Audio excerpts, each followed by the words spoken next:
Sambutan Minggu Perpaduan bermula semalam hingga 14 Jun ini yang bertemakan Bersama Membina Negara Bangsa, dirangka untuk memupuk keharmonian masyarakat melalui detik-detik perpaduan atau Moments of Unity. Program anjuran Kementerian Perpaduan Negara dirasmikan oleh Perdana Menteri Anwar Ibrahim di Kota Kinabalu esok, membawa makna yang amat signifikan dalam usaha memperkukuh keharmonian serta membentuk jati diri rakyat berbilang bangsa, agama dan budaya.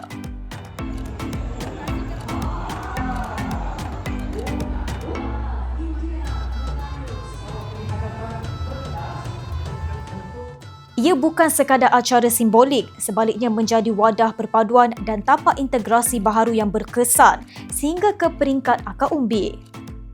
Sepanjang 4 hari penganjuran, pelbagai aktiviti menarik disediakan berteraskan sukan, kebudayaan dan kesenian bagi menyemarakkan semangat perpaduan dalam kalangan masyarakat. Antara tarikan utama ialah pameran Raja Kita, kesetiaan kepada raja dan negara yang mengangkat dan memelihara konsep raja berperlembagaan seliaan Jabatan Muzium Malaysia.